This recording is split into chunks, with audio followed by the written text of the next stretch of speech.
If you are happy where you live and you want to stay, what are the next steps in New York City? Hi, my name is Acedia. I'm a New York City real estate agent, and in this video, I'm going to be sharing with you how we can properly and quickly renew your lease before somebody else takes your home and makes you homeless.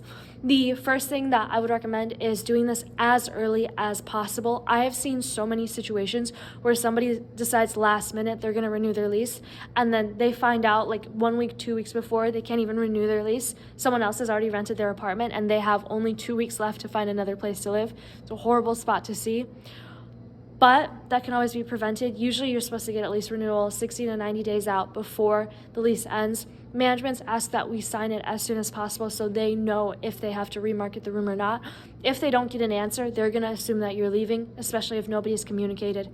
In those cases, if they assume that you're leaving, they're going to start shopping your apartment. It's going to be gone, and you are not going to have a place to live at the place that you liked.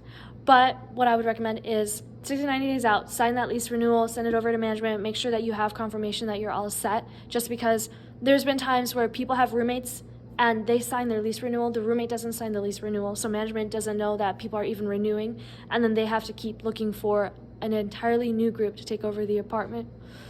Signing your lease renewal and making sure everyone in your apartment signs it can secure your spot, as long as you also have confirmation from management. When you renew, I would also double check the rent price for the renewal. A lot of times I've seen people just sign a renewal and then we find out 6 months later there was a rent increase that none of us knew about, but the rent increase was always in the lease. It can trick up on us. I feel like it's super common that we're doing everything so fast. We just want to make sure that we get to stay. Small things and details are easily overlooked, because I've been in so many situations I overlook the small details too. But that's it. If you really like where you're staying though, and you want to do a longer increase, you are always welcome to ask your landlord, can I do an 18-month lease? Can I do a 24-month lease? And some people are like, oh, that's such a big commitment, but why not? You're happy where you live. The longer a lease you get, the more that rent price is locked down and that you're protected.